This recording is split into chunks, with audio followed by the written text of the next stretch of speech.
So I thought I should probably clarify some things before this video even gets started. The computer that I assemble in this video is not only super janky and super just spur of the moment kind of mentality here, and I didn't think any of it through and I made a lot of mistakes, but it didn't last 2 days. Like literally it broke a couple of days in. One of the voltage regulator modules on the motherboard just, I guess it just blew randomly.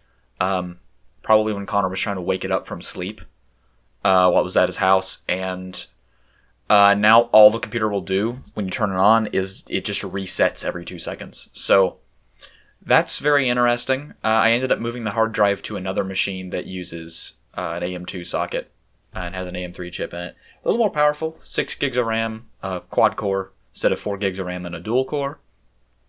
Pretty much everything else is the same. I did end up using the larger video card, the Radeon HD 6850 that you will see would not fit in the case in the original build,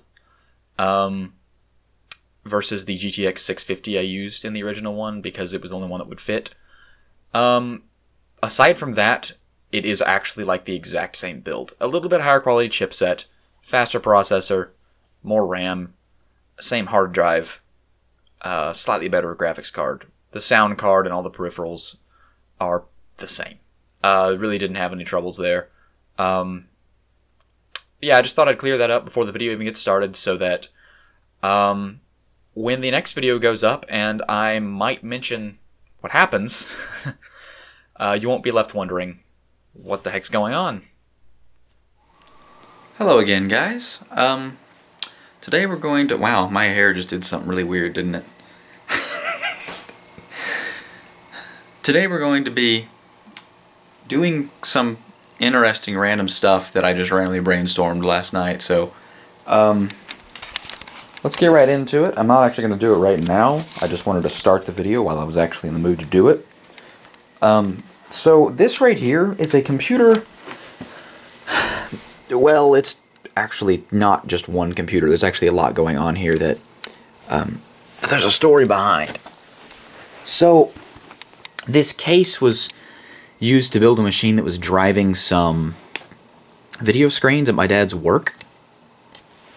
And it was originally, I think it was an Athlon 64 3500 Plus, single core socket 939 chip, with probably a gig or two of DDR1, GeForce 6600 GT, and, you know, pretty typical, just kind of middle-of-the-road gaming machine is basically what it was, because it was driving a very high-resolution display playing a very complex Flash movie. You remember Flash? Yes, there are places where it was used aside from terrible games that we all love to play in the off hours at school. Also, not all those games are terrible, make no mistake, I'm not insulting it as a platform. But anyway, before I get on a tangent, this motherboard is not that original motherboard. The original motherboard is actually the very colorful number that's over there. Not that one, but the one above it with the yellow PCI Express slot on it. That motherboard is actually pretty badly damaged and is, of course, only a socket 939 board, so it's almost useless these days. This is a socket AM2 Plus board. It's pretty much on par with the motherboard that's in this Gateway DX 4300 right here. It's got currently an AM2 Athlon 64 x2 4200 plus, 4 gigs of DDR2 800, no graphics card, I'm going to fix that later, a 300 watt power supply I believe that I pulled from some random eMachines system, a DVD drive, a toolless hard drive caddy, because originally the hard drive slot would slot in right here, and I've lost the caddy for that, so I'm going to have to get creative with mounting the hard drive in this thing. I don't really know what I'm going to do yet, to be completely honest with you. I'll figure it out, though. No worries there. So what we're going to do today... Oh, I forgot part of the story. The motherboard I picked up at a thrift store for nothing. Like, it was $5 or $10 or something. Maybe 20, but I don't think it was that much. I think it was like 5 or 10. It had this CPU and CPU fan on it. No RAM, no video card, no I/O shield, nothing. Honestly, I assumed it would be broken when I got it home. Lo and behold, the thing worked. And it didn't just work, it worked well, and it's a nice kind of entry-level ASUS board. I don't remember what chipset it is. It's before AMD started making all their chipsets in-house. So that CPU, though, is not very good. This is an AM2 Plus board, as I mentioned. It's a regular AM2 CPU, and it's a bad one at that. But a while back, I confirmed that this was one of the AM2 Plus boards that is compatible with AM3 CPUs, because I took the Phenom 2 from this machine, which is an AM3 chip. This is also an AM2 Plus board in there, which is kind of funny. But it has an AM3 CPU on it. And I took that Phenom 2 and put it in here, and it worked. No problem at all. So, one discovery led to another.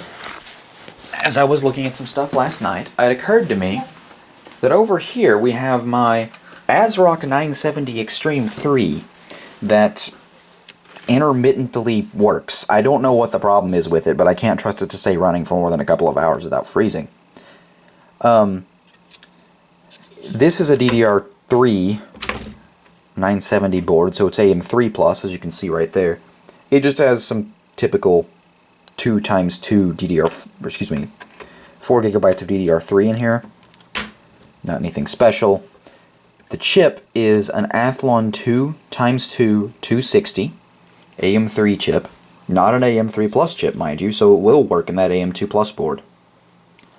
This fan unit is actually, it's like a 939 fan that, just so you know, do not put a stock Cyca 939 heatsink on an AM3 board, because it's nearly impossible to get off, and I literally broke the metal of one of these clips trying to get it off last night.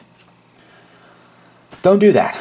Also, as you can tell, the CPU's not actually clean. I'm going to have to wipe it down with some alcohol first. I just basically wiped it off with that rag so that I could see what it was. Here, let's turn the board around here.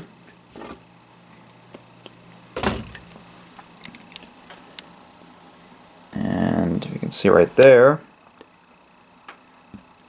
it is an Athlon 2. You can see it right here. It says 260. Doesn't say ×2 anywhere, but it is definitely an Athlon 2 ×2. I bought it because it was very cheap. The board wasn't that expensive to begin with, honestly. Granted, it is an ASRock board, and this was back when ASRock was not very good. In fact, this is a pretty infamous board for failures. But it's just a regular AM3 dual-core chip because it was super cheap. It's not as good as the Phenom 2 that is in my old desktop PC, but it's a heck of a lot better than an Athlon 64, and it's actually still a little bit better than a middle-of-the-road Core 2 Duo. So it's not a bad chip. It's not great.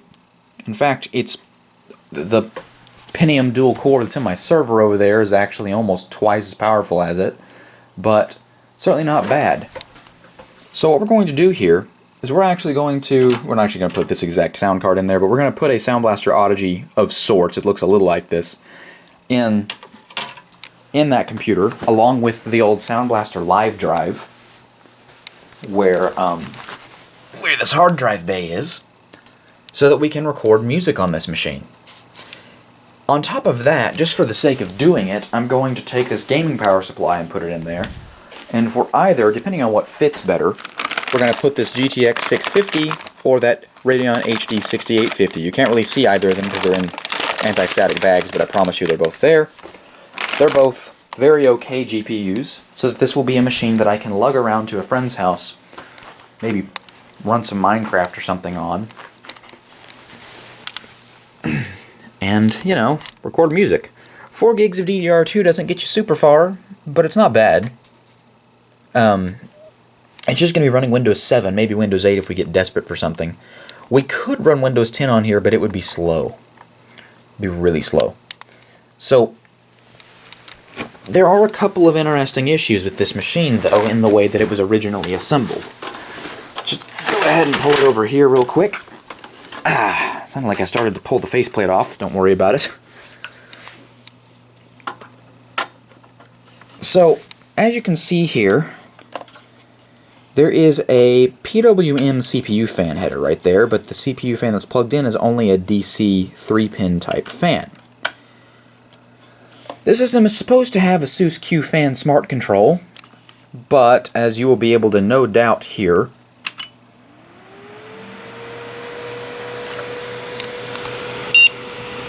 it's not like super loud, but it moves quite a bit of air, and it is pretty annoying, especially when there's no other noise in the room. Also, this is a Cooler Master JetFlow 120. As you can see, the LEDs are kind of going out on it.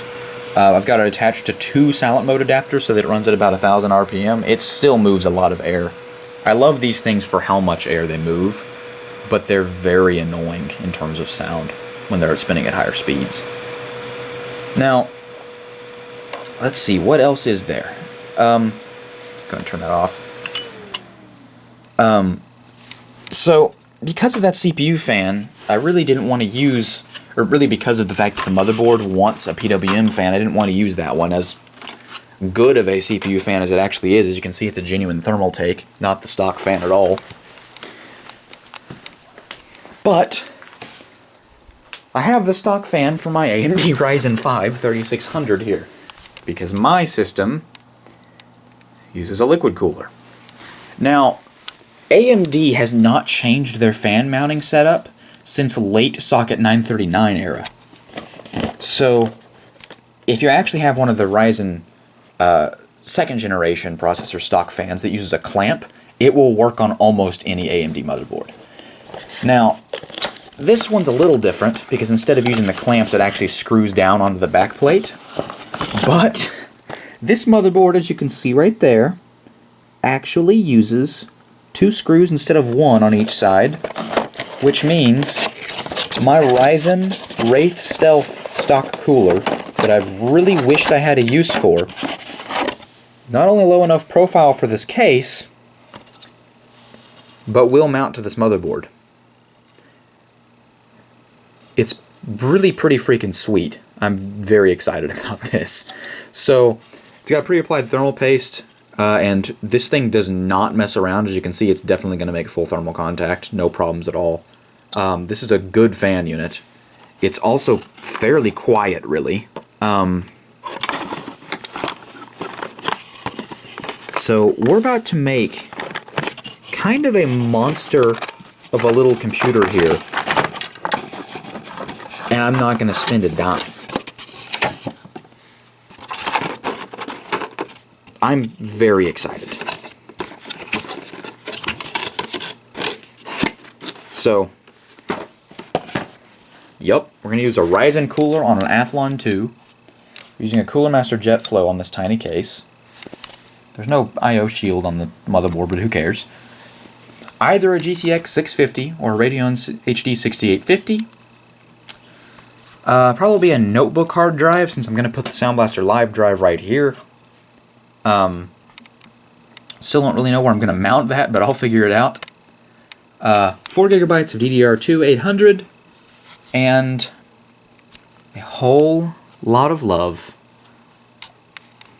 Seriously, I just want to clarify that this makes me really excited about the prospect of being able to use that CPU as well, because that CPU is the CPU that makes the very first computer I've ever built. That was my first computer build. Might be weak, might have been kind of unreliable, but it was my first build that I pretty much only built because I wanted a system to run the Windows 8 release preview on. And I'm pumped about it. Also, this is not your grandma's RAM. Just for clarification here. This is like nice ADATA RAM. So, yeah, this thing goes hard. Or at least will be going hard. I can't really get that back in with one hand. I won't worry about that right now. I'm also going to swap this IDE cable for one that at least looks a little nicer. I have a black one from an old Asus build over there. And this is an Asus motherboard, so it's only appropriate. Yeah, I really was going to try to add a floppy drive to this machine, but as you saw in my last video, if you watched it, the Sound Blaster Live drive requires a floppy disk power connector, and this power supply only has one of them. So that wouldn't really work. Unless I got a converter, which I don't have at the moment, so I should honestly probably keep some of those around. Aside from that, I'm gonna go watch the new episode of Kaguya-sama Love is War with my cousin and one of my buddies, I think. And I'll get back to working on this machine after all that is done. Alright, I really don't have a lot of time, but I went ahead and I pulled the system's motherboard out. Here it is, still on the tray. And we're going to, first things first, we're just going to swap the CPUs and the coolers. And from there, let me make a little more room for myself here. From there, we will install a FireWire card as well, just for the sake of being able to use this machine for some simple video editing as well. Or not video editing, but video recording from old cameras. This actually is a special FireWire card that has the front panel interface on it. This case does have a front panel FireWire port on it. It's got a floppy drive power connector. I don't know if that's going to be a problem, but I think that's probably just if you want it to be powered, because FireWire does have a much higher power requirement than USB. I just don't know, though. So we'll find out in the end, once all's said and done, how that works. Now, typically you want to use something lint-free, but we're currently in a weird situation where I can't really go out and buy anything like that, so we're going to use just some simple napkins and Q-tips to try to get thermal paste off. This is just 91% isopropyl alcohol, typical first aid antiseptic, so we're going to be disinfecting the CPU as well, because don't want none of that. Actually, I probably shouldn't say the name of the virus at hand, because YouTube will get me in trouble because they're weird. What I usually do is I just put the Q-tip in the end of the alcohol container, tip it until the Q-tip is saturated, and I just rub back and forth on it. This just kind of loosens what's still on there. Q-tips don't hold very much, so you don't usually want to use this to like actually try to get all of it off. So I just grabbed a few Q-tips just in case. Then I'll typically grab something a little more substantial, put alcohol on it, and actually wipe it down pretty good. This is not really a how-to video, this is just how I do it. I'm sure there are better techniques, especially using better materials, than we have at hand right now. Okay, that looks good enough. What was on here was your typical silicone type heatsink paste, so I don't think I need to worry too much about the chemical reaction or anything like that. So, alright, so now that we're going to be focusing more on what I'm actually doing here, let me grab the replacement fan off the floor here. Oh, there it is. Let me adjust the camera.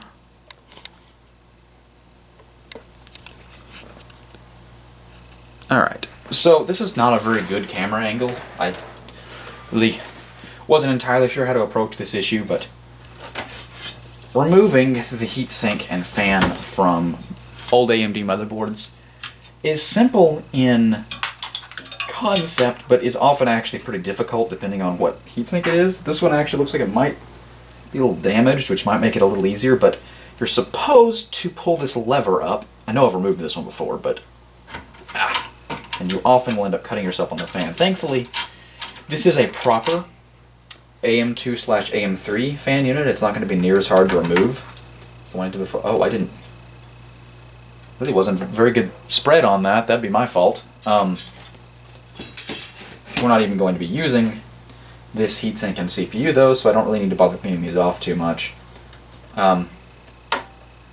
go ahead and remove the Athlon 64. We're just going to set that over there. Wipe my thermal paste fingers off. Now then, here is the Athlon 2. Oh wait, I forget. Camera zoomed in. Here's the Athlon 2. Got a hair on it. That's brilliant. And just like installing any modern CPU, you want to align the golden triangle, or notch, or whatever it is. This one's a golden triangle, with the triangle on the socket. Push down on it, put the lever down. That's how you install a PGA chip. Now let's get out our Ryzen fan unit. This is going to use a different mounting mechanism from the original AM2 fan unit, so we're going to need to unscrew the motherboard's backplate, or excuse me, the motherboard's mounting system from its backplate. We're going to be recycling the backplate, nothing fancy is happening there, but we don't want this mounting mechanism present. You definitely don't want to try to mount a heatsink like this with the case standing vertically, because the backplate could fall off the board down into the case and you'd have to take the whole motherboard out anyway. So this is a horizontal type of case anyway, so I could have done this in the case if I actually had the real estate to work with. But the typical idea is you don't want to. So here's the mounting system for a regular AM2/AM3, even some early AM4 coolers. They just clamp down on this. Our Ryzen cooler, specifically, this is a Wraith Stealth. This is the standard issue with a 3600. It's just going to... I actually may need to do some interesting things here to get this to work. This motherboard tray doesn't have very good support. Anyway, we're going to just set this down.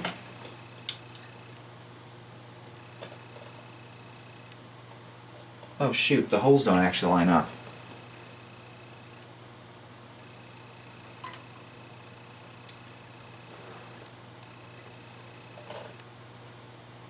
That's weird.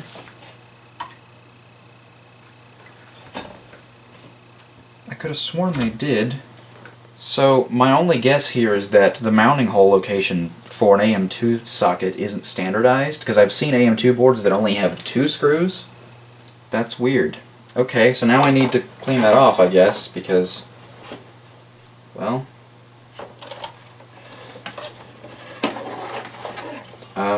I got thermal paste on it, and am not able to use the cooler. That's frustrating.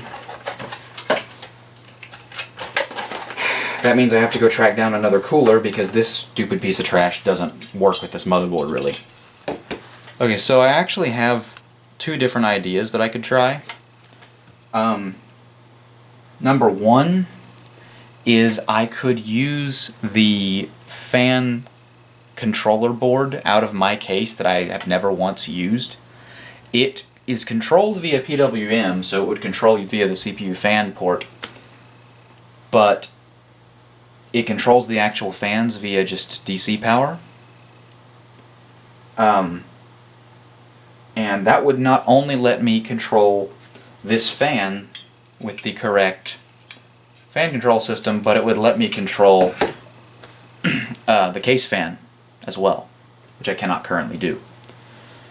That's probably what I'll end up having to do, because I don't actually know what happened to the proper stock fan for the CPU.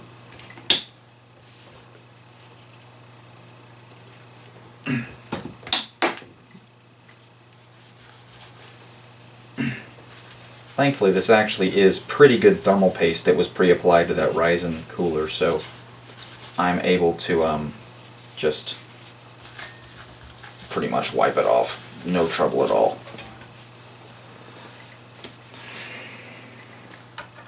Here's our mounting system. That's really disappointing to me. I don't know why they would have changed that so subtly. I could probably find some kind of adapter to make it work, but I don't know, not really worth it.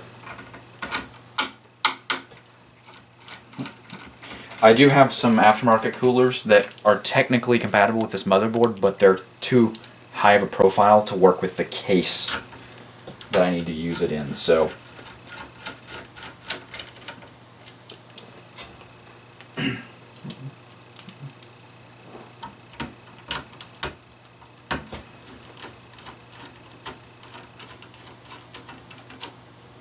Let me look around real quick and see if I can find that fan.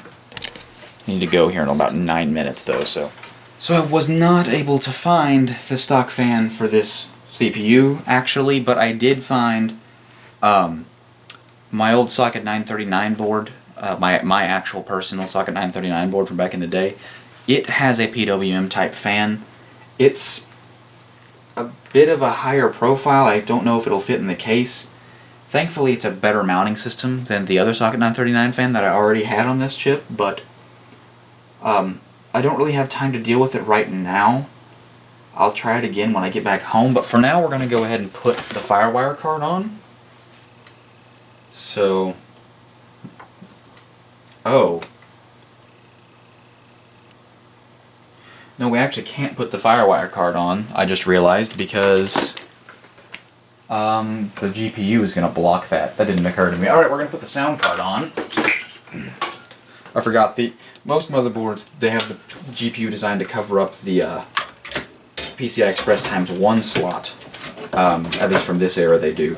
This one has it covering up a PCI slot, which is probably a wiser choice, but a little more frustrating for us to work with. No problem though. We will just, that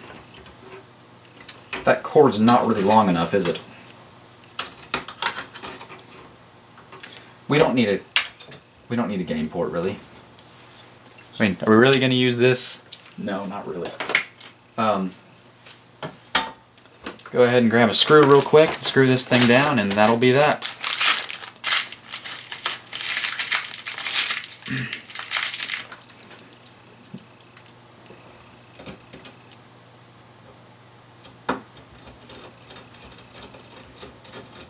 Alright, there is the sound card. Now, here comes our GPU. An XFX Radeon HD 6850. It's got two 6-pins on it. Uh-oh. I have a problem here.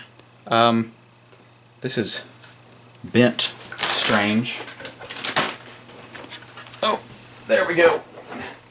Must have stepped on this, honestly. That's the only thing I can think of that would have caused that. Well, thankfully we have a thing called pliers. And that should solve that little issue. There we go.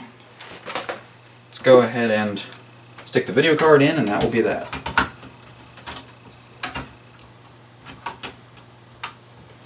This is a bit of a tight fit, honestly. I don't like having a card this close to the video card's intake fan, but we don't have a choice on this build. It's completely obscuring the fan. It's not going to have much room to breathe.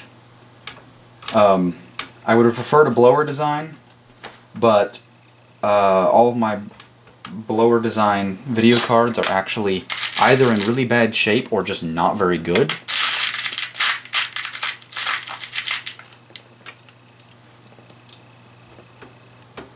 I'm sure it'll be fine. We're not going to be pushing this thing very hard anyway. And even if we were, these GPUs are resilient. These things can take so much heat, especially from this era.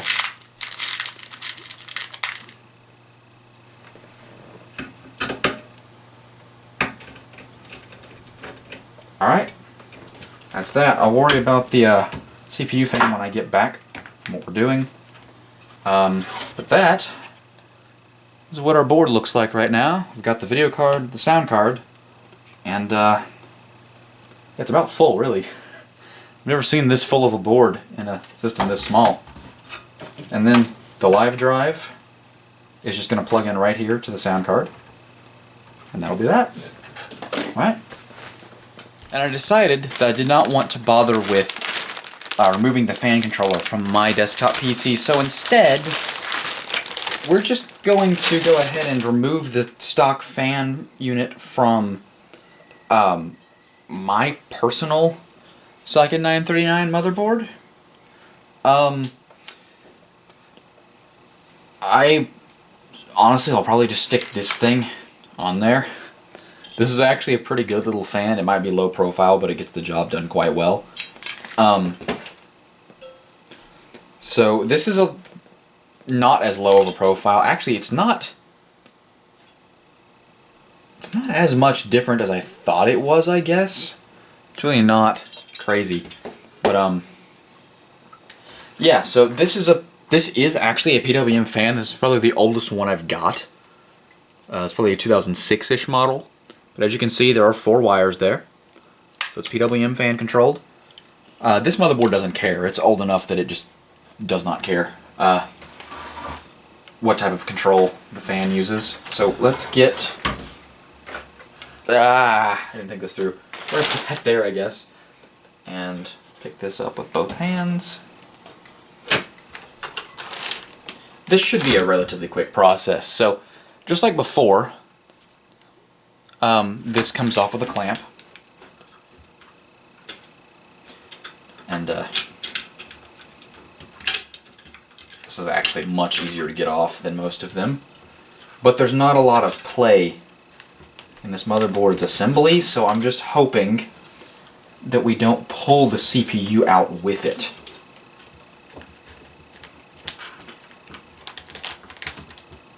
Granted, I think it's just a 3500 plus that's in the board right now, if I remember correctly. It might be a 3800, but it's a single core regardless. Oh man, this one's stuck. Yep.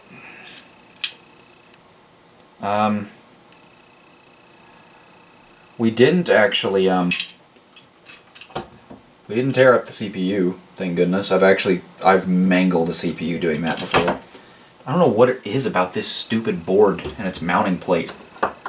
So, now what we've got to do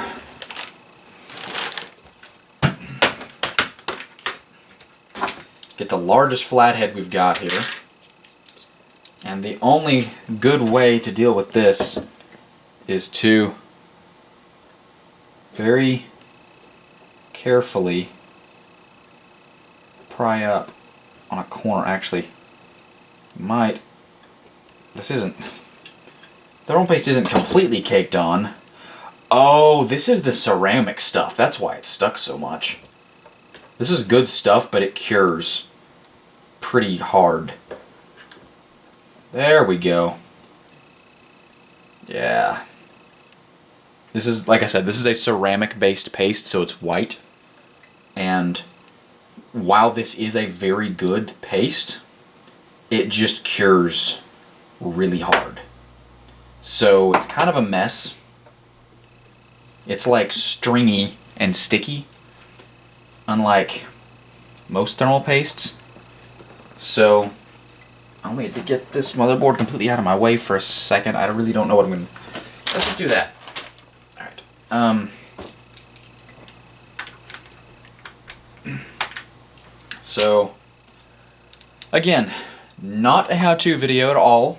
We're going to... I do not like dealing with this stuff. It's like peanut butter almost. Still, this is some of the most effective thermal paste I've ever used. I still can't tell what chip this is. This is the 3800, okay. Here is our napkin.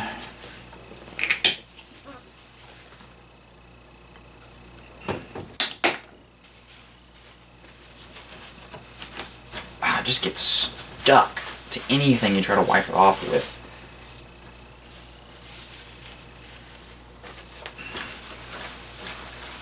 Also, I dare say there's a lot more than just that ceramic stuff on this heatsink contact surface, because the ceramic stuff is white, not dark gray. I must have never cleaned this off very well. This was one of my first forays into a rebuild. The first time I've ever dealt with reusing an old processor, probably. So it would makes sense that I never really cleaned this off very well. I may have been using water to clean it at that point because I was dumb.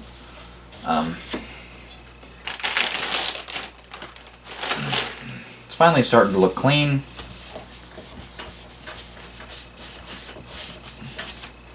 Yeah, we'll call that good. It's not coming off very much now. Nice and shiny. Alrighty. Now then, as for the CPU, seriously, the texture of that ceramic paste is so nasty.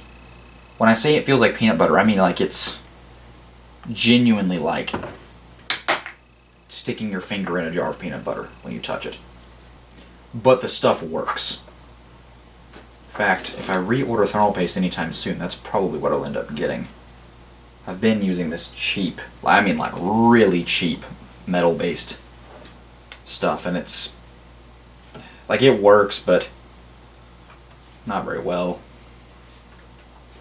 Like, it conducts heat just fine, it's just, like, when I really started noticing that it was doing a poor job was when I tried to use it on a GPU, and the GPU started thermal throttling a lot. That was not great. At least this stuff comes off. Like, you can see there's almost nothing left on there. Metal-based pastes are very difficult to get off. Oh, this alcohol is giving me a headache because I had to use so much of it. Alright, we're going to put this CPU back in the board. Some of the pins are not quite right on this chip, so you kind of have to force it in there.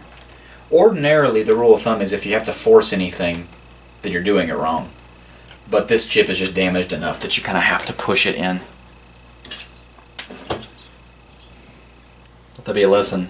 Don't be reckless with your CPUs, though. Now then, I don't need to wipe that off if I'm just going to use the same paste again, which is the plan anyway. Here we are.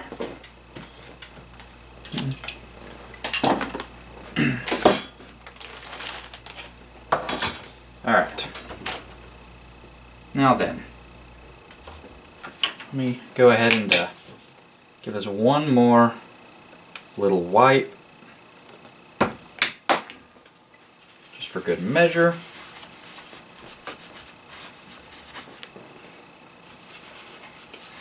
Okay. Looks good. This stuff is thin. So you have to be pretty liberal with applying this in a way that most pastes you don't. This is not very good. This is Protronic Series 7 thermal paste. It was super cheap, that's why I got it. It's been doing the job fine, but it's not doing it, like, exceptionally. Ordinarily, you are supposed to clean all the thermal paste off before you put the heatsink on, but since this is what I had used on the last CPU that this cooler was used on, it's not such a big deal here. And then you just clip it on there and then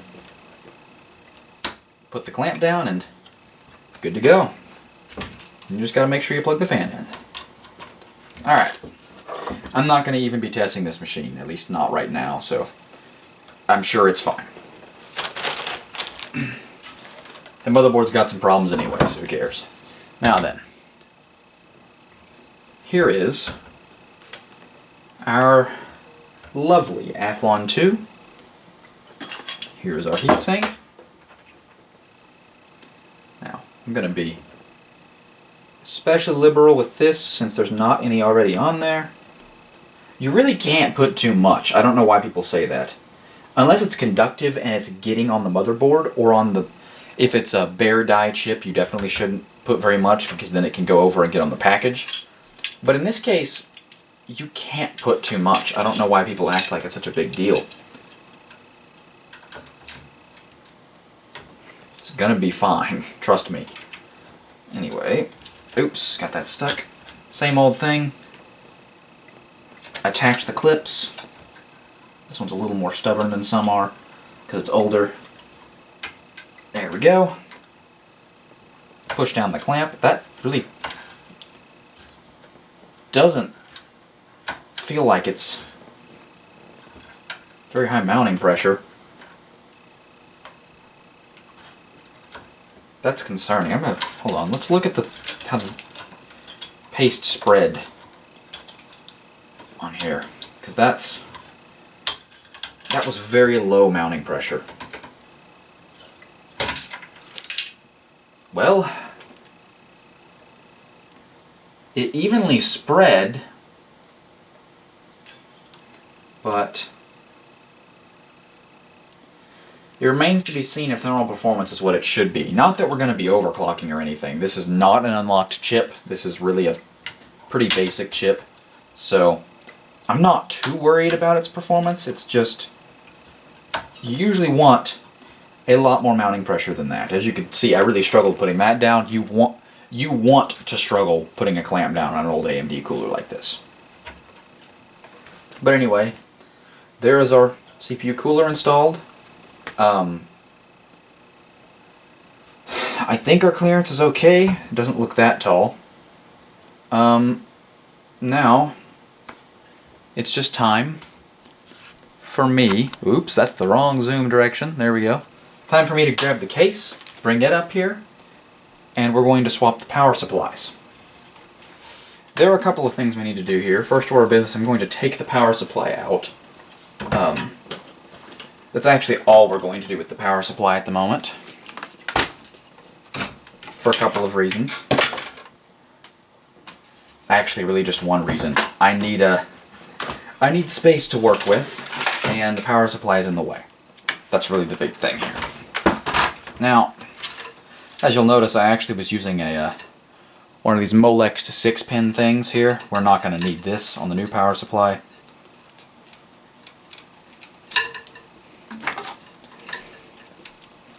Also, this is plugged into a little LCD readout on the front of the case. It's honestly not really necessary. We've got a power plug plugged into the DVD drive. Okay. Alright, and we've got the CPU connector, motherboard connector. This is all this power supply has to offer. It's a 300 watt. There's not a lot happening here. Okay. So now then, we just need to remove the power supply. Also, I need to keep in mind, this hole is actually used to hold the case on. That's why a screw's missing there.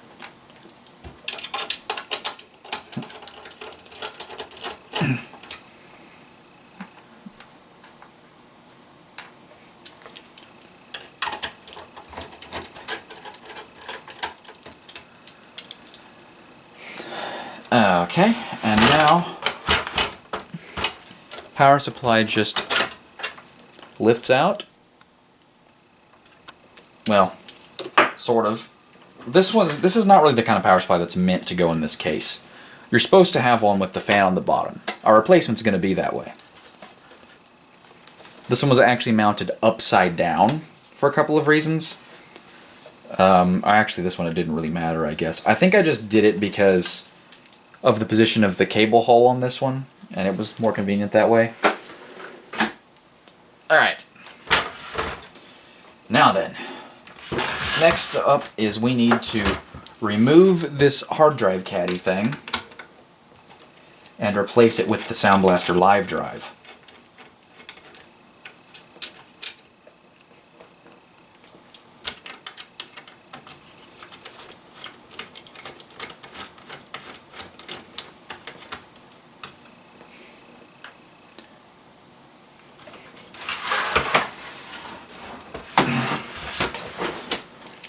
One really nice thing about working on a case this small is how you can just rotate it every which way until you get what you need to work with.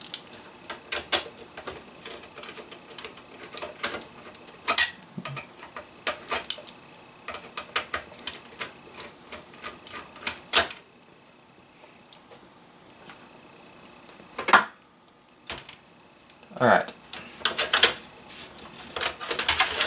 So there we go. This thing is actually a cool thing.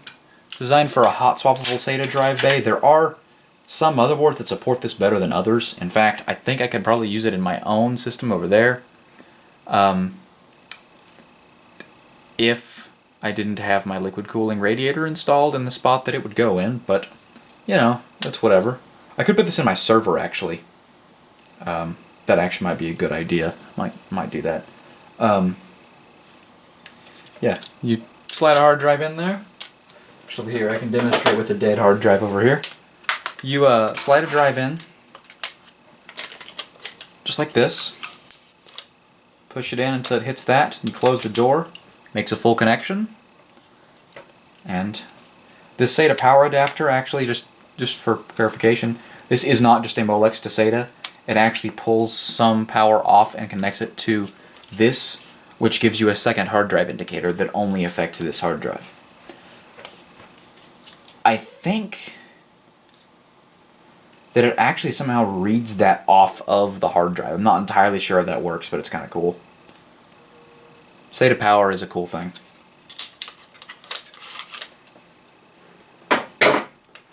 Okay. So now, real quick, I'm actually going to remove this ribbon cable just to make this easier to work with. It's very simple to put this back on because they actually have designed this ribbon cable. I don't know if you can see, it's keyed, so it only goes on one way. And this, we just slide in the front like it's a DVD drive or something. Line up the holes. Screw it in just like anything else. In this case, has this amazing design. It doesn't work for everything, but it works for most things, so I'm actually kind of glad for it. There is only one set of screw holes for each bay, so you really can't mess it up like you can in some cases.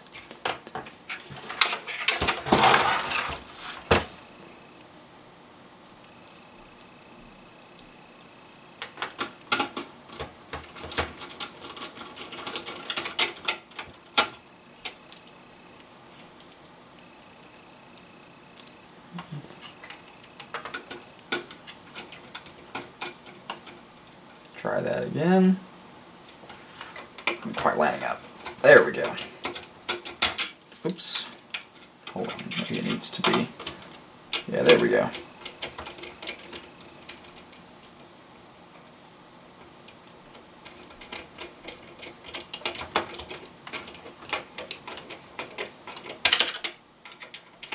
Sometimes screws can be a little finicky and stubborn, but there we go. The Sound Blaster Live drive is installed.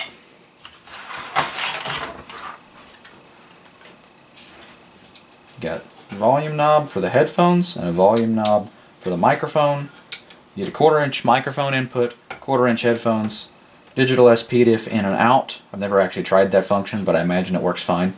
And MIDI in and out. Full-size DIN 5 MIDI, mind you. You don't have to have any crazy adapters for this. So this is a pretty cool piece of hardware.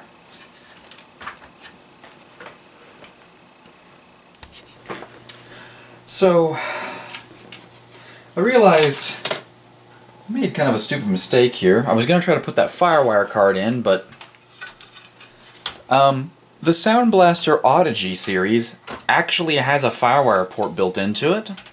And what's more, it has a FireWire front panel interface right there. I don't need that FireWire card. That will work just fine. So, also this video card has 5 video outputs on it. It's got 2 DVIs, a full-size HDMI, and 2 mini display ports. It's one of many reasons why I love this video card. Anyway, time to put the... Actually, I think I'll wait until I get the rest of the system assembled before I put the power supply in. So, not time to put power supply in yet. That will be after I assemble the system. Here's the new IDE cable, by the way. Looks nice and clean.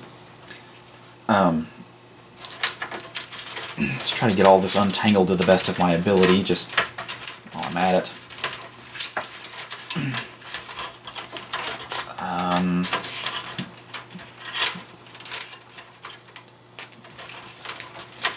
So what do we got here? We've got That's FireWire. That's USB.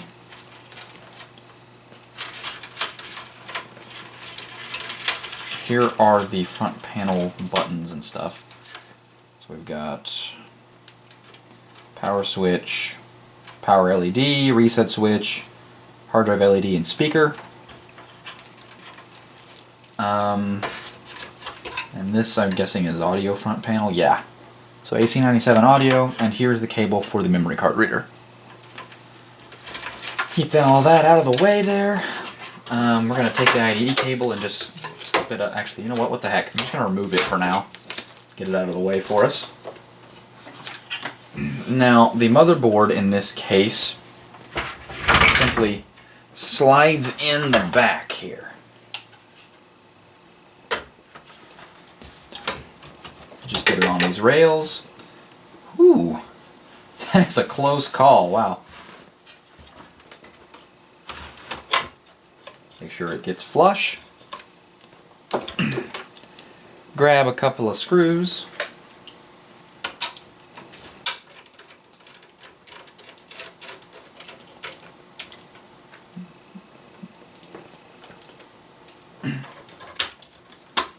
Get this thing screwed in. And there you go. There's the motherboard installed. Now then, I gotta grab a couple of extra pieces that I forgot about. There's not really any way I can make this work, I don't think. Like, I can put it in there, but the cable just doesn't reach. Here is our 500 watt Thermaltake power supply. Here's our SATA cable for the hard drive. Literally the only thing I forgot to grab was the hard drive itself, and I still don't know where I'm going to mount the thing. This motherboard doesn't have a floppy controller, so I couldn't have added a floppy drive even if I wanted to. That's interesting. Even my Gateway desktop PC that has a floppy controller, or excuse me, that doesn't have a floppy drive bay on it, has a floppy controller in it. Very interesting. Okay, so I have a couple of ideas. Well, so I thought. I'm not entirely sure now. So one, I just wish I had the hard drive bay. I just don't know what happened to it. I had it at some point. It was a thing that slid down right here, screwed in there, and you had the hard drive in it. It was very simple, really. I wonder.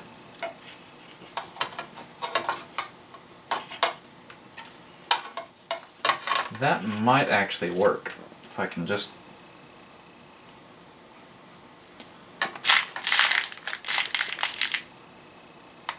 Here's a very long, fine threaded screw.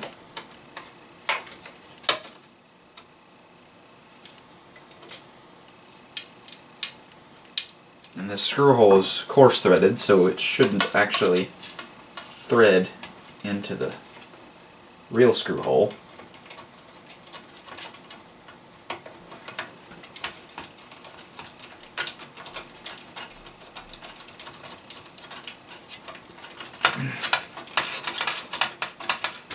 That is actually working.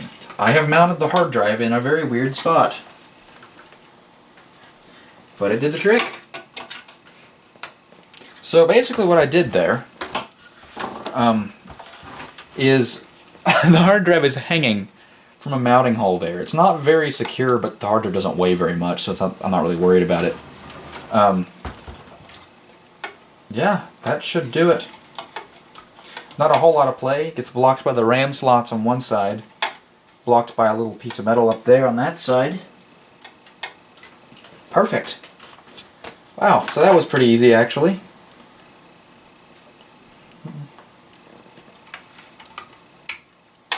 So we will go ahead and SATA ports are over here on this side. I'm going to route this way.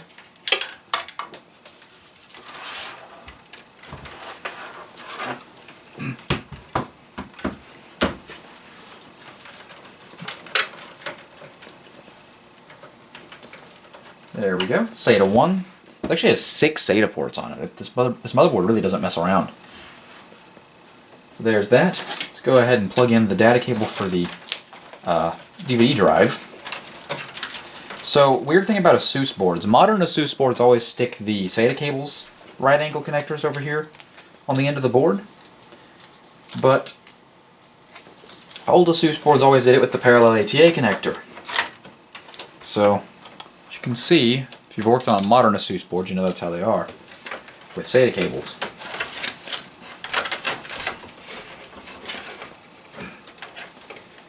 Alright, and so then, I'm going to keep it out of the way as much as we can, but actually have it plugged into the DVD drive, like so. I actually have thought about the fact that maybe we want to have a DVD burner in here. Let me check if we have any DVD burners that I'm not using that would fit in the case. I actually do somehow have one. Kind of shocked to say. Just set it to cable select real quick.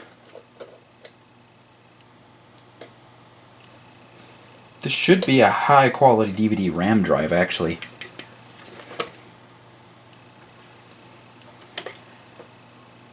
HL Data Storage, July 2008. Super Multi DVD Rewriter. Yep.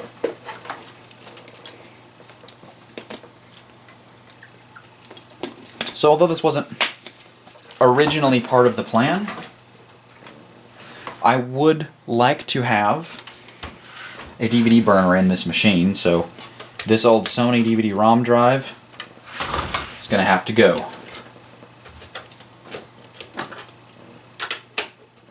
Honestly, the only reason I wasn't going to swap this for a burner is because most of my burners are not these short drives. Most of my burners extend to about right here, and this case requires a short drive, as you can probably tell.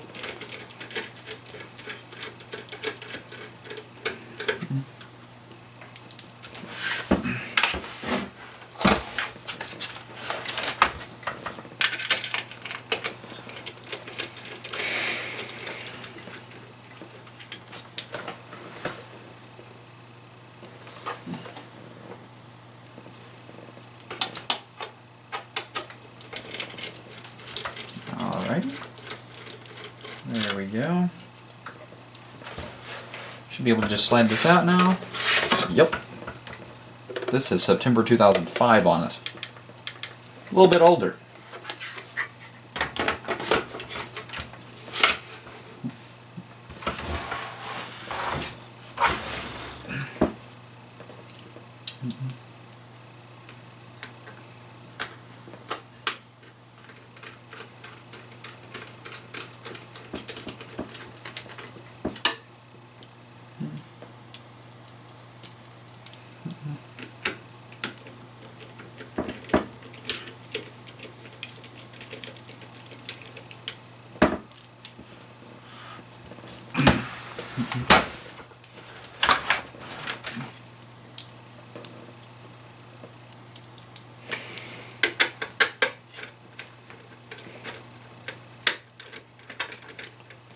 Why am I doing that? This should be going over here.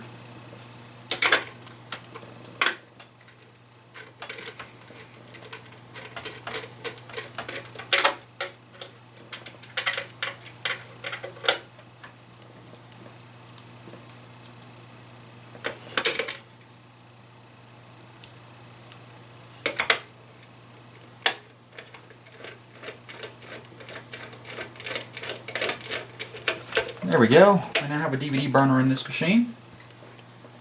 Just throw this over here with the other spare parts, I guess. Okay. I'm gonna do that like that. Alright, it is time to plug in all the front panel stuff. Oh. I just noticed... Why did that not occur to me before? Yeah, we can't use this video card. That's really dumb. Getting deja vu. I think I've made that mistake before.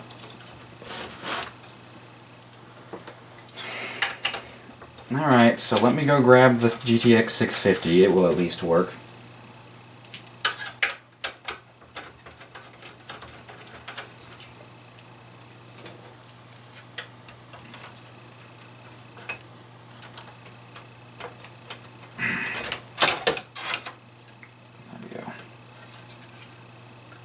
Okay, I guess that'll go in something else sometime.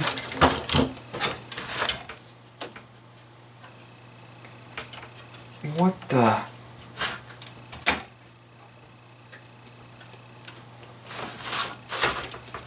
Okay.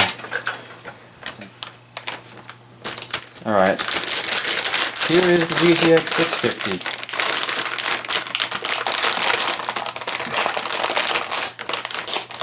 What in the world? Here we go.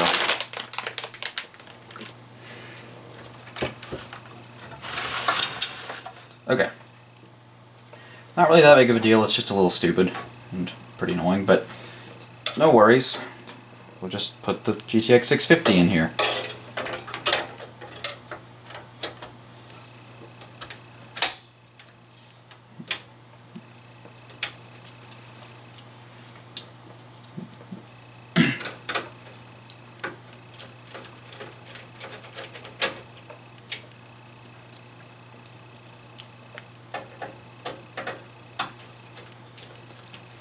Yeah, I've definitely had this problem before. I've tried to use that card in this machine before, apparently, so...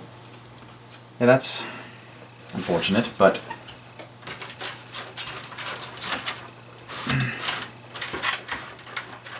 let's just get the motherboard back in there and carry on like it's nothing. The only disadvantage here is that apparently, for some stupid reason, EVGA decided that you wanted a mini HDMI port, and I don't even know where one of those cables is off the top of my head.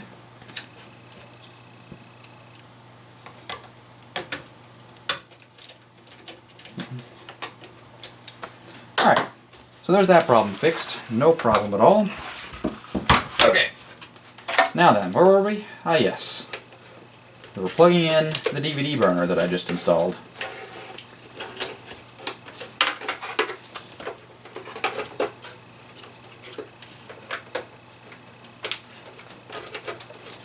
Okay. There we go. This is the card reader.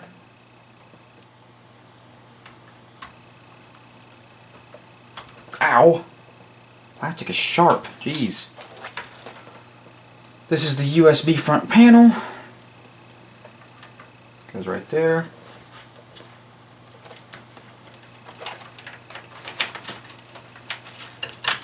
This is the audio front panel.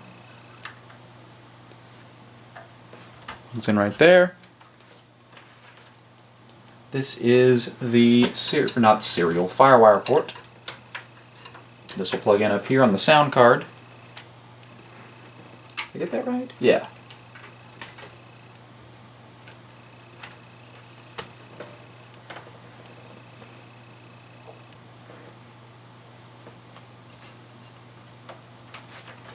Okay. So then we'll just stuff these cables over here so that they're not in the way. And now it's time to plug in the front panel stuff. Alright.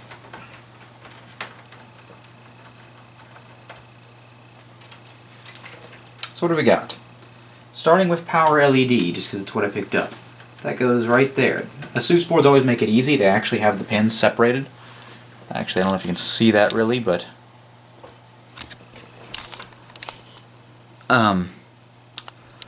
ASUS boards always have the pins separated so that you really can't mess up. It's got a little diagram right here, and then these are the pins, but this is a shape that will only attach the power LED. Below it is the hard drive LED. Hard drive LED goes right below it. It's kind of bent because I messed up earlier and forgot to unplug them, and so it bent the header. No big deal though, it'll stay plugged in. Then we've got over here, on the very far right is the reset switch, and this one to the left of it is the power switch, and as you can see there's a space between them, so you can't really mess that up. And then finally we have the speaker, which is strangely on this case, although it is one of those regular squeaker cans, it's got a cable to it, and it's part of the front panel instead of being a separate piece that you install. Alright, so there's all that. Then there's a couple of thermistors, but I don't think I want to fool with them right now. Now, one of the last touches we need to do, because I kind of forgot a minute ago, was the chassis fan. I wish I could just plug it in there without having to use this weird cable, but this fan is so loud and like way overpowered, and it's the only one I've got that will work basically, that I'm going to use not one but two of these silent mode adapters just to slow it way down. Plug it into that, and then this will plug into that plug. It's like you can't see it even if you try it. It's like right in the middle between everything for some reason. I guess really it would be in a better spot in most cases. It's just the shape of this case makes it difficult to plug in. We'll just kind of hide that cable over there. No biggie. Alrighty. Now, one of the last pieces we need to put in is the ribbon cable for the live drive. So we're going to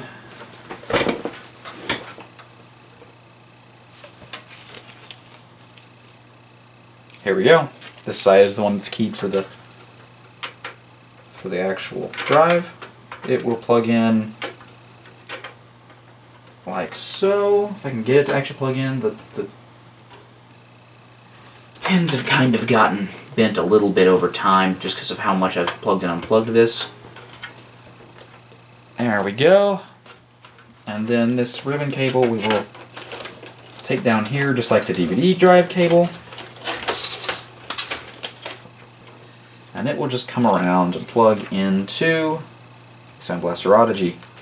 And yes, by the way, the Sound Blaster Live Drive and the Audigy front panel thing are pin compatible.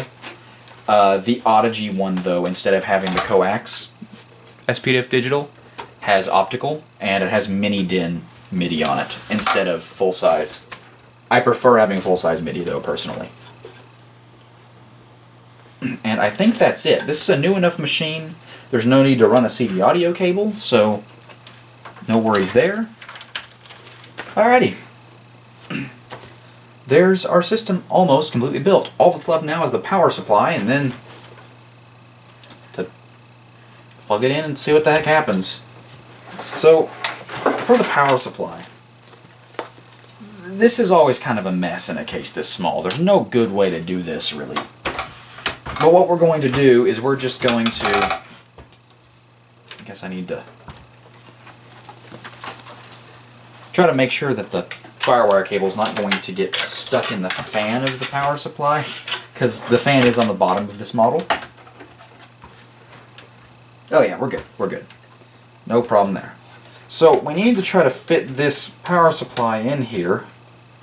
It's a bit of a snug fit, but it should go.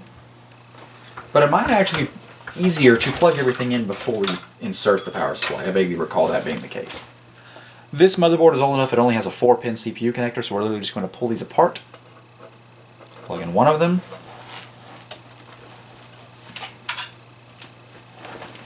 This will slip down here. Plug into CPU there.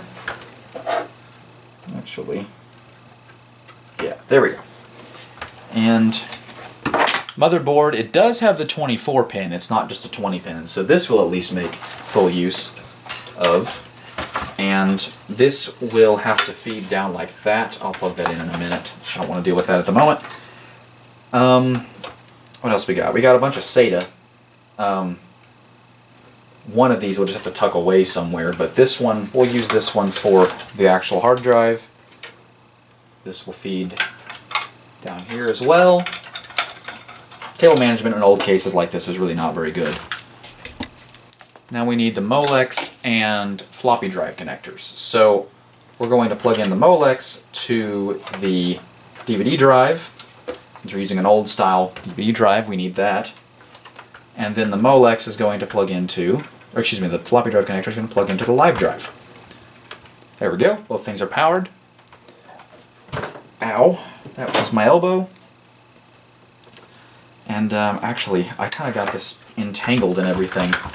This is one of the biggest disadvantages of using non-modular power supplies, is just trying to keep, especially in a small case like this, trying to keep things from getting tangled up in each other as you're plugging them in. There we go. Got that. Now, this cable will just have to hang out somewhere, I guess. There's a lot of extra connectors on here for this computer. Finally, though, PCI Express. This one should be easy. We're literally just going to take this and plug in PCI Express connector right into the video card. Ta-da! Alright. As for all these extra Molex connectors and this whole extra SATA cable, I guess I'll just feed it down there. Same spot that the one we are using will go. And power supply is just going to hang out right here on top of everything. It's a wonder that this even fits, to be completely honest.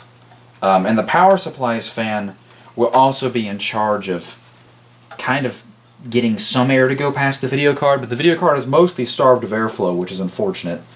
But we're not going to be pushing it that hard, and this video card never got very hot to begin with, so it should be fine. So we're going to take one of these strands of SATA power cables.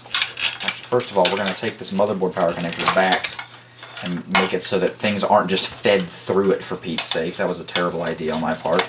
Exactly one of these we plugged in to this hard drive here. There we go, that's done.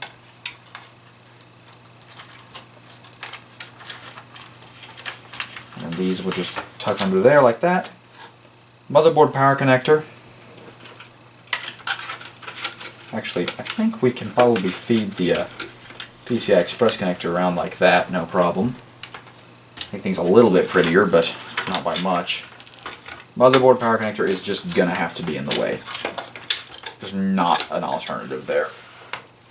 And to get it plugged in, we're going to have to come around to this side, which I don't even see the connector at this point because it's so messy. I really wished I could have used a more appropriate power supply for this job, but this is the only one I've got that fits this machine, basically, in terms of power requirements. I think we're set on that front. Anyway, let's get the power supply screwed in and see what the heck happens when I plug it in and turn it on. Probably gonna explode or something. So,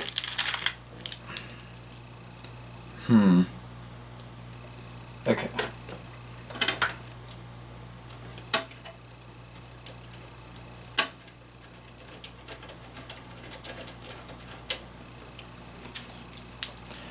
Alright, these cables are not staying put at all. I might need to do something about that. But anyway. Okay. So, we're just going to turn this on and see if it blows up. That's all we're going to do right now. I'm going to take it upstairs for the actual configuration and everything. Now, you want to get closer to the action? There, that should help a little bit. Don't want that tangled up in my VR tether. But let's just see if we get a post beep. I've got power, I do believe. I don't see the green light, it's probably covered up, but I heard the spark of it getting connected to the power supply. So, without further ado,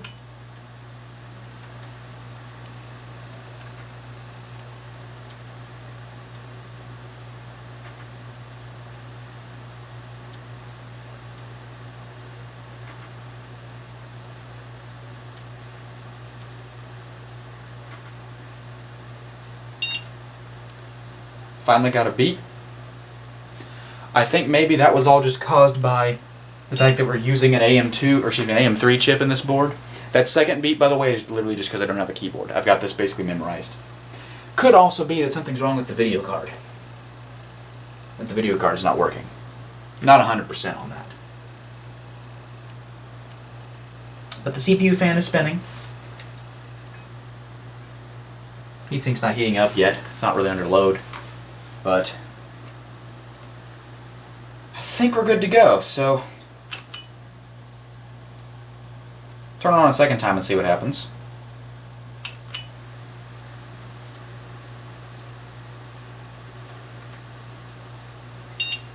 Oh, instantaneous, second time. It's probably just trying to learn what the processor was, I guess. Perfect. Alright. And I heard the hard drive spin up. So now then... Oh, I'm not even going to fool with those thermistors. We're just going to get this thing set up and running. Okay, so what you're looking at right now is just my TV, nothing super special. You're looking at a Roku screensaver. Why? Because this TV model stupidly turns itself off if there's no VGA signal for longer than a few seconds. So, once I'm ready to start up the computer, I'm going to switch the input over to VGA, and we'll be good to go. Alright, I think it's time to go. Almost turned the TV off like an idiot. Alright, here we go. Let's turn the computer on, see what happens. It would help if I turned the power switch on.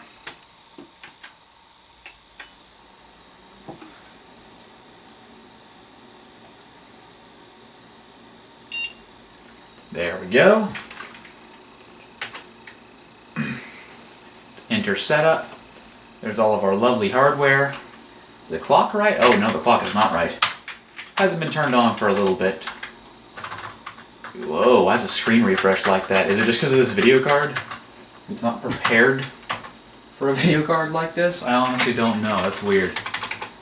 Alright, there's our hard drive. There's our DVD RAM. On-chip SATA is AHCI. That's pretty cool.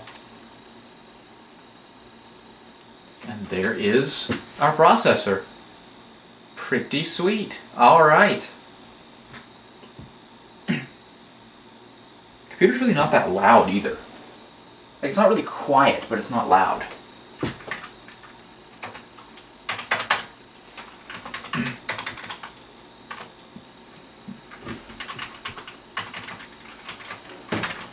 Lots of options in here that I don't know anything about because I'm not an overclocker. We got cool and quiet mode on. There's really no help on that. We'll just go ahead and turn that on. Microcode updation. I'm not sure that's a word, but okay. Alright, chipset, Northbridge. I think I left all this correct, so should be okay there. Serial support. I forgot to set a serial port on it that I could add anyway. And it actually has a parallel port header, but the actual connector is not soldered on there at the moment.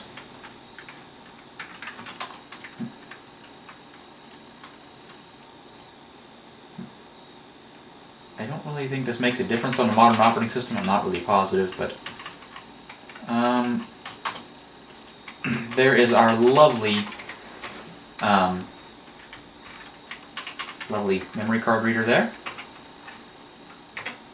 So, boot device priority, starting with USB, then CD-ROM, then hard drive. That's what we want. I'm going to leave the full screen loader turned off for now, at least. Quick boot will keep this. Actually, let's disable quick boot for now, just for the sake of checking. Oh, nope, not what I wanted to do. Tools, yeah, you get the normal stuff. AI net, yeah, whatever. Easy flash, pretty typical ASUS features. Over here on power, though, I skipped over this a minute ago because it's wrong menu. This is where we set our fan curves and monitor our CPU temperature. The CPU temp is actually, it's definitely warmer than the Athlon 64 was, but it's plenty acceptable.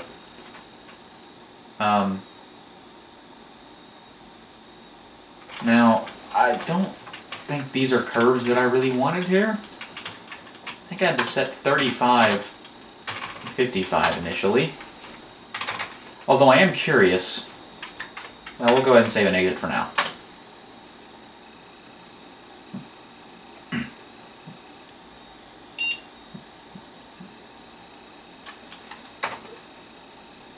I'd like to get back in there. I want to see, rather hear, what it sounds like. Actually, I don't even... I honestly don't think, first of all, that disabling quick boot did anything, but I want to hear what CPU fan sounds like with QFan disabled.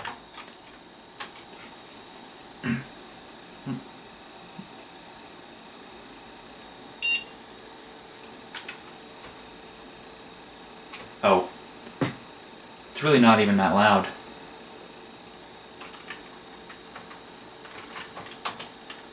It's not very fast of a fan.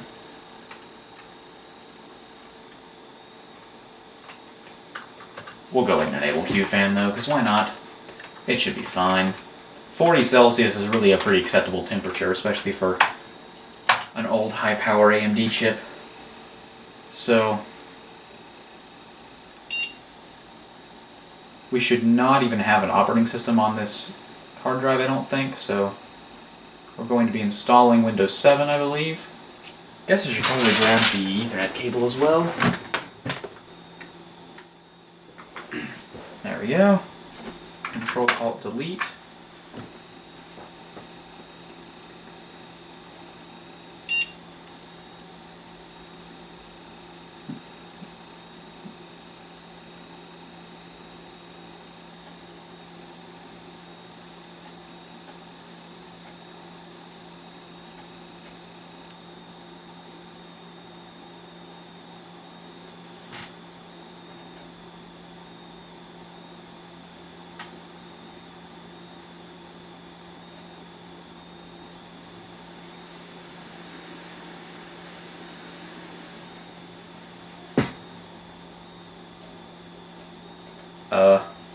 This DVD drive may not work. No, we're good. What is that display mode? It doesn't look like what I remember, but it's okay. We'll see what happens.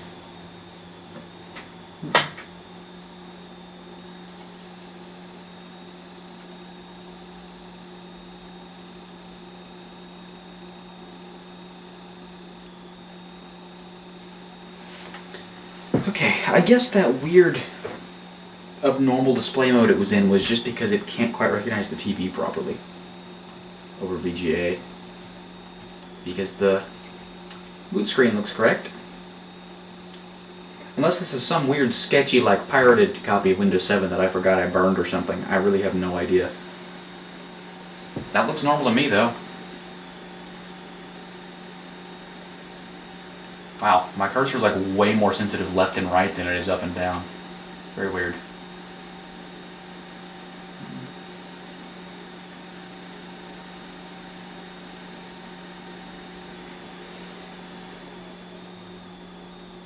Yeah, I'm not sure this DVD drive is in the best of health because it kind of seems to be slowing way down during random access operations. Oh, this is a cracked copy. Whatever, I own Windows 7 and you can't even buy it anymore, so it's not like Microsoft is losing money from me. Oh yeah, I use this for a PS4 backup, that's right.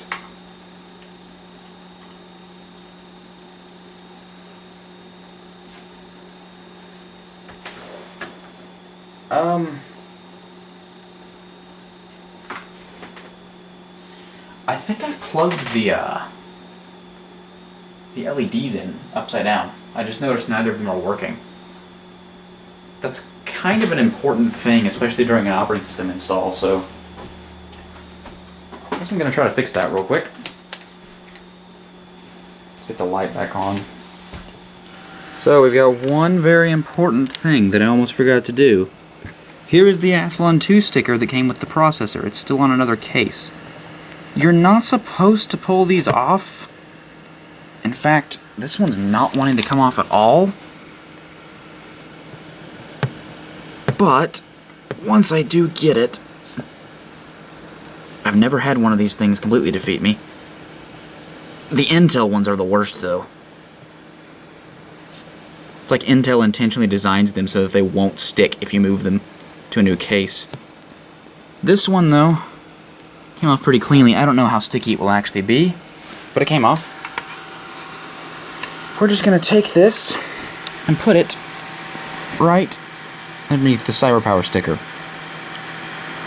I'm not going to do it right here, though, with the camera on, because I'll do it wrong. So it would appear that the DVD drive that I put in here does not quite work. I could be mistaken on that, but something is preventing Windows 7 from installing correctly, and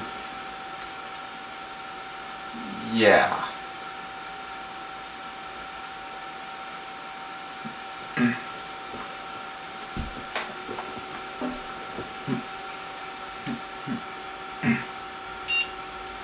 I'm going to run a memory test while I go find where I put the other DVD drive, I guess. This won't eject.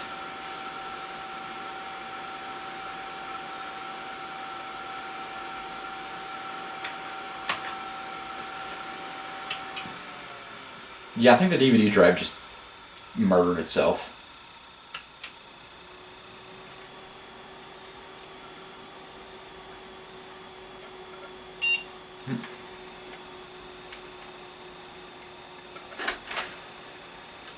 That was very odd.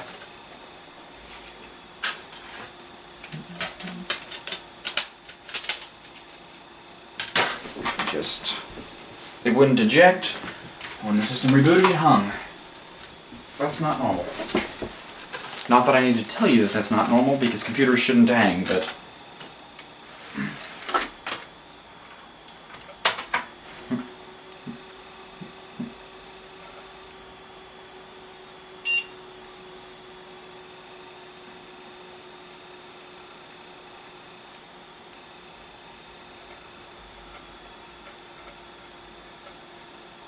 yeah, it's not very happy.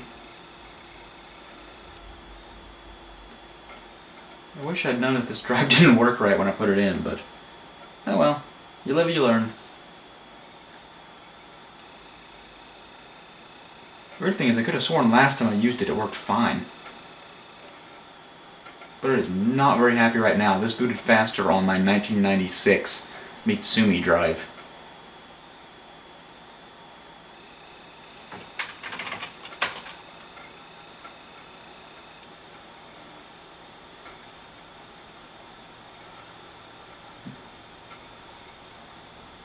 Yeah, this is not good.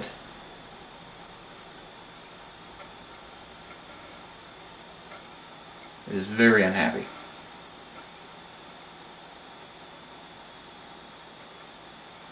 Watch, it's even going to do a little BIM test.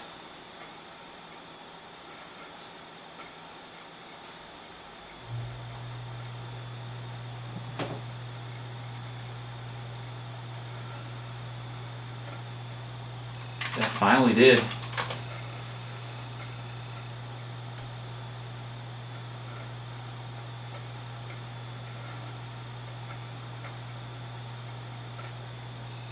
It is really struggling though.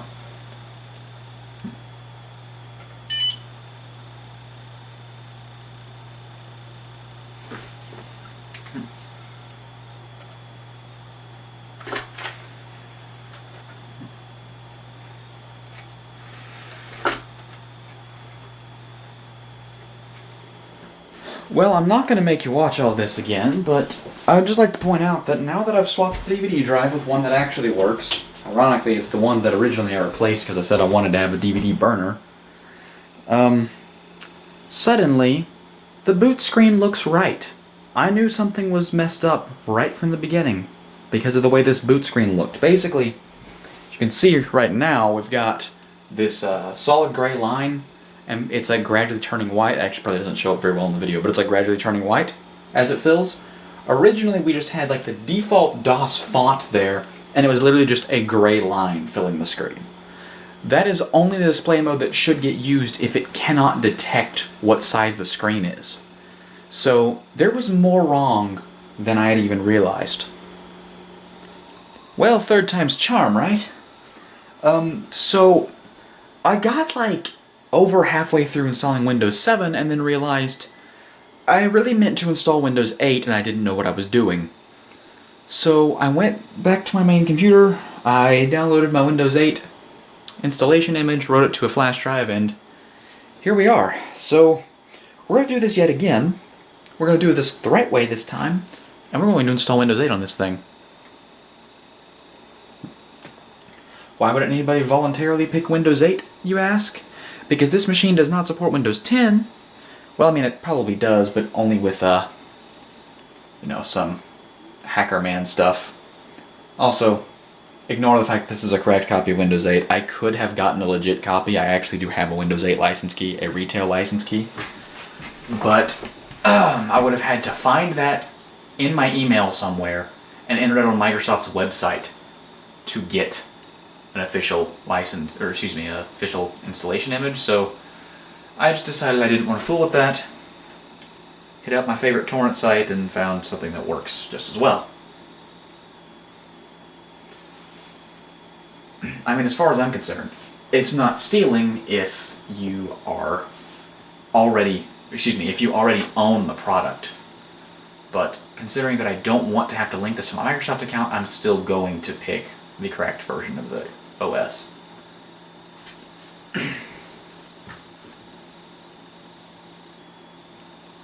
The reason I don't want to link this to my Microsoft account is because my friends and I are actually going to be sharing this machine, more or less, in some ways. Why does it say 0 megabytes of unallocated space?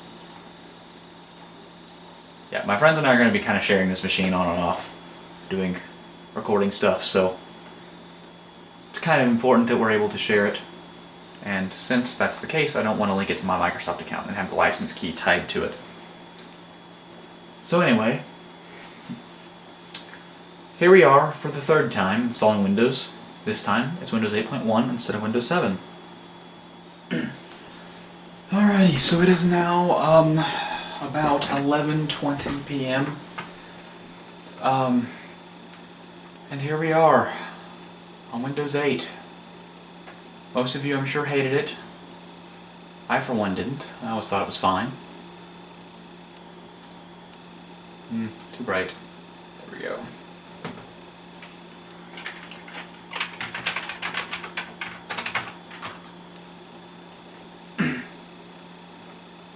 Sure, whatever. Let's just use the Express settings.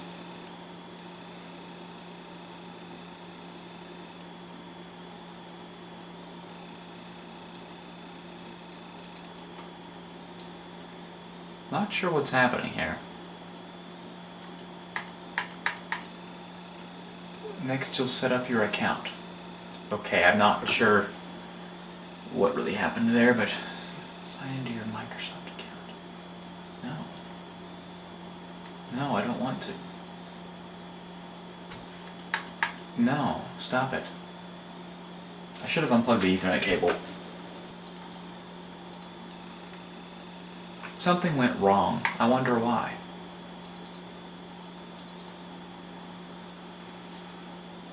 This is weirdly laggy.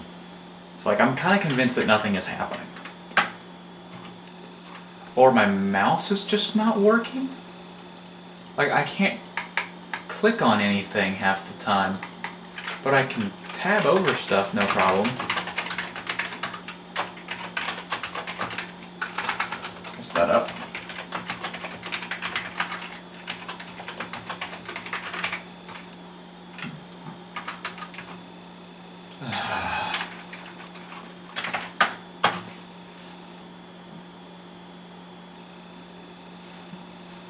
Oh, very cool, not at all sketchy, command prompt window.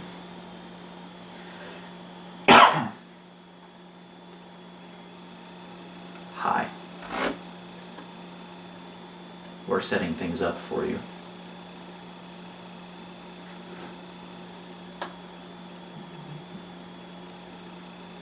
You can get new apps from the store. Yeah, why would I really want to do that?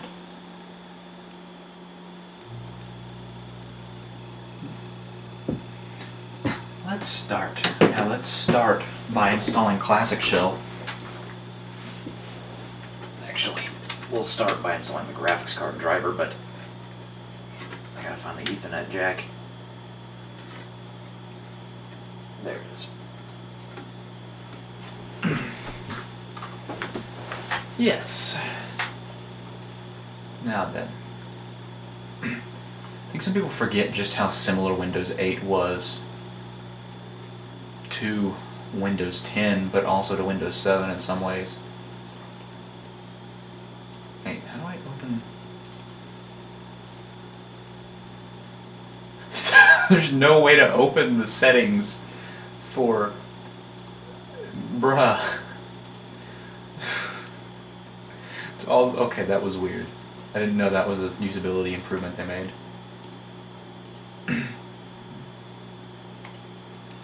Alright, there we go.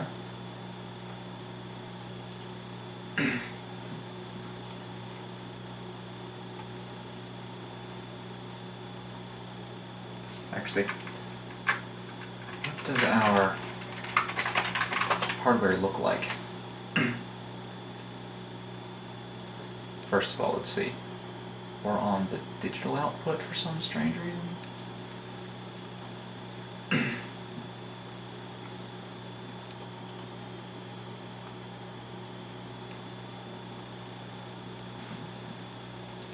Multimedia audio controller.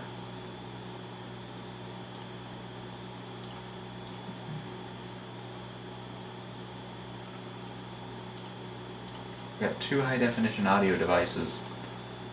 I don't know, I'm not really convinced that the onboard audio is even working, but it's okay, we've got an expansion sound card, so it's whatever. Am I wrong time zone? The heck, dude. Windows is so stupid sometimes.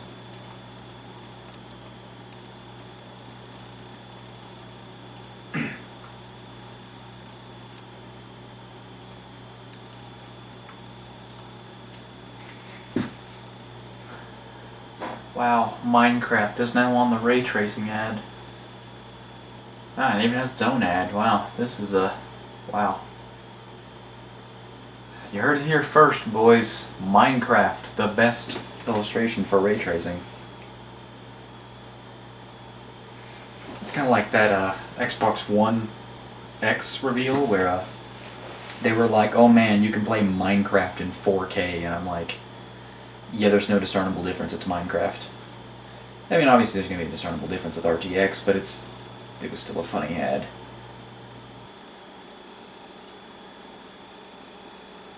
Cool. There we go, there is our 1080p, and our desktop window manager crashing. There we go.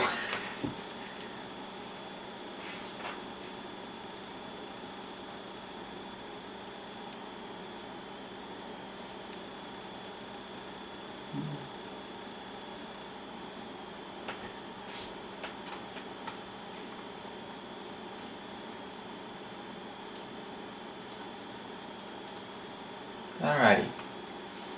We are done with okay, why? Am I just having mouse problems, or like, what is happening? I don't understand.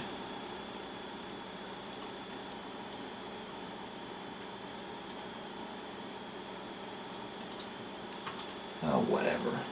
Stupid.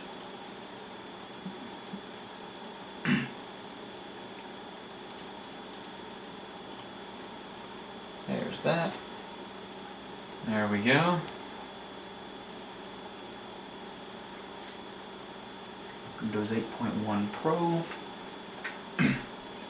Athlon 2 x 2 260. 3.2 gigahertz. I want to change my taskbar options real quick. There we go. Now then, sound card driver is on a CD, just because I had burned it to a CD at some point apparently.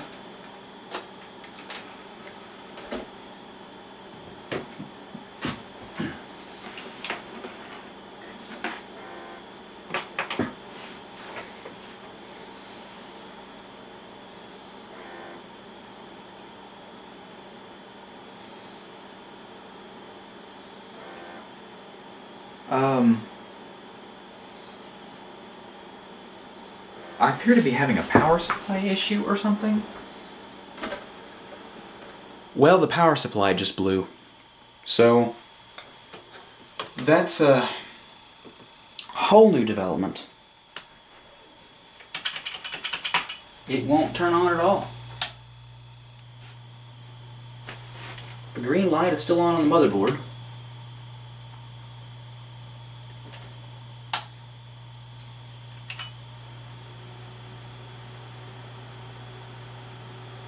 Got something out of it now? Okay.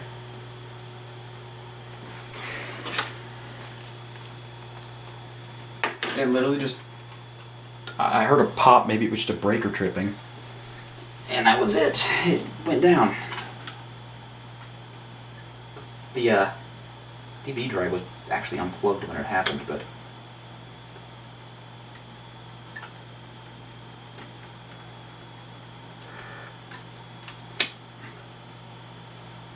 I don't know, let's see what happens at this point. Maybe that woke it up.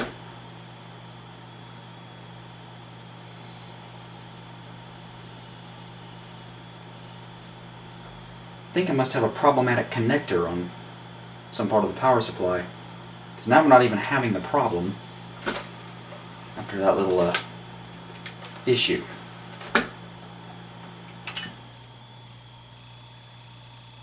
Turn this off and back on.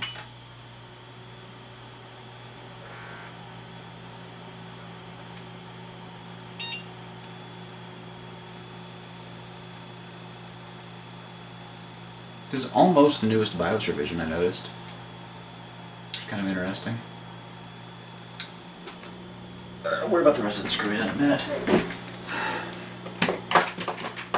Just wanted to show off the community driver installer. This sound card is not designed to be supported on Windows 8.1. Some newer revisions of it are, but this one in particular is not.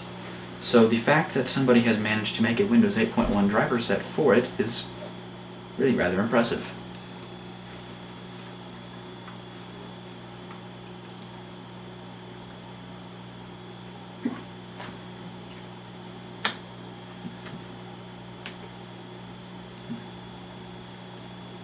We have to do so much editing on this video.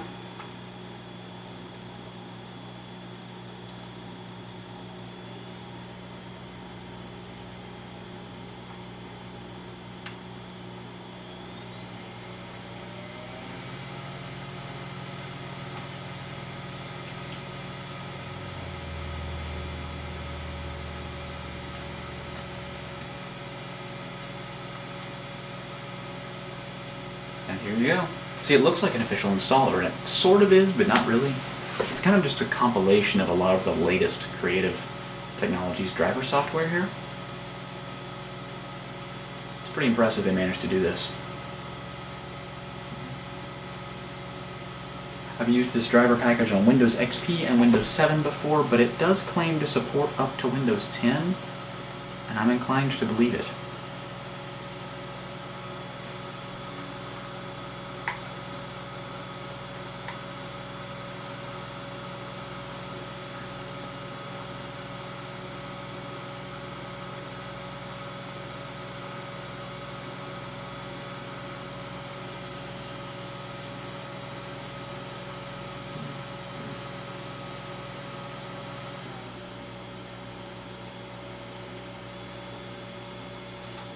Don't really need that, we don't really need that, and we don't really need that.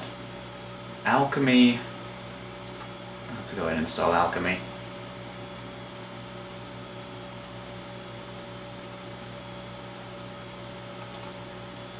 Seems good. I'm going to pause the recording since I'm starting to run out of memory card space. Just looks like a 90s installer, basically. Okay, so we have rebooted upon installing the device driver. Let's try to get something out of the speakers.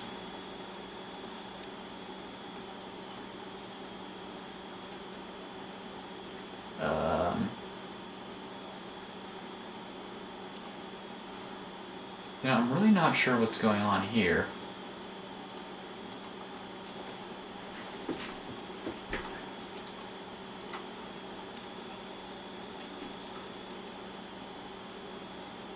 Bruh. Now what might be using it? Superfetch.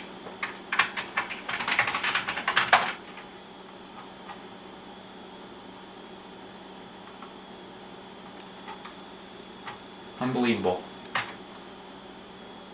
Stop. Always freaking super fetch. Anytime I'm having performance problems, or at least disk performance problems. See? Check it out. Killed super fetch. Now we're at 11% disk usage, which is really pretty normal for a 5400 RPM disk. And we have audio. Alright, well, in that case, that's really about it, honestly. I don't really have anything else to show on the video. The computer works, you see that. I don't really have any software installed to even show you the capabilities of this machine, and I don't have really any hardware available to even show how the audio input works, so I guess I'll have to just be on my way. If you did not like this video, well, pretty sure you know what to do. But if you did, go ahead and hit the like button. I would appreciate that. And subscribe for more random computer crap if you so desire, and leave a comment if you so happen to have one. I actually have gotten some very good suggestions and solutions for problems in my comments before, so I like to encourage commenting as much as I possibly can. Before you ask, yes, my outro is partially ripping off Linus Tech Tips, largely because a lot of people recently have said that I kind of look like Linus, and talk like him, and act like him. And I don't know if that's a compliment or an insult, but I'm just going to embrace it.